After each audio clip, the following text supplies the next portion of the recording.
Bankers' bonuses, long derided by large sections of the public, still angry at banks for the role they played in the financial crisis.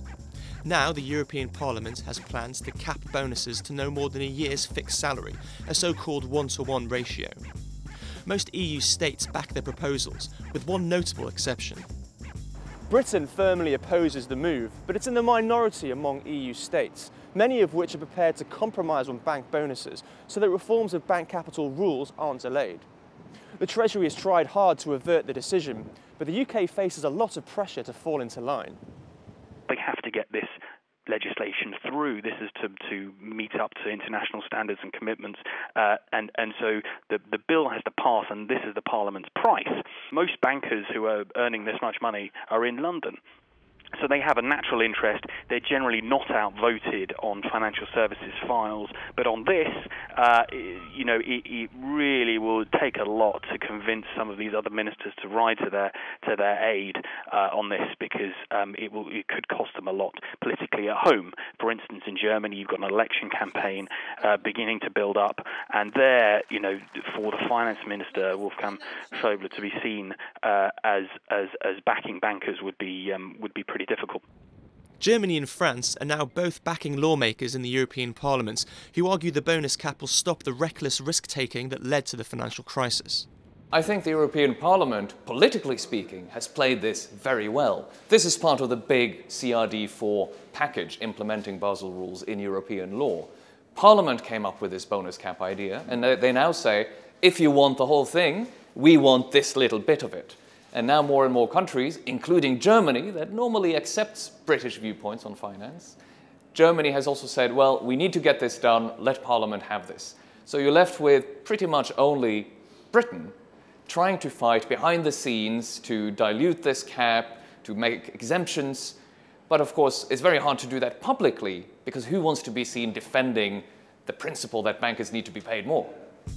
But the main result of a cap on bonuses in the City of London could be an increase in basic pay and no significant reduction in overall pay, which ironically could be more harmful when banks go through difficult times. Philip Booth of the Institute of Economic Affairs says the proposals are a purely populist measure. Well, the impact of this measure on the city is bound to be undesirable, however the city reacts. One possibility is that basic pay could be increased to reflect the fact that bonuses have been reduced.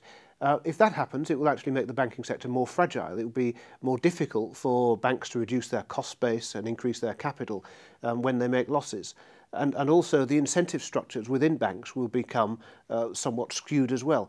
In effect, rewards for failure will become part of the incentive structure determined by regulators.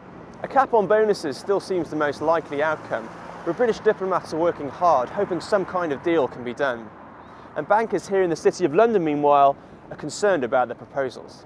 Frankly, it goes against what some of the regulators who understand the banks have been pushing in the past few years, which is pushing banks to pay bonuses on a more longer term, which is the really more sensible measure, is to say you promise them a bonus, but you only pay it out, say, in 3 or 4 or 5 years, when you really see whether a trade that has been profit-making today might have turned loss-making in 3 years or not.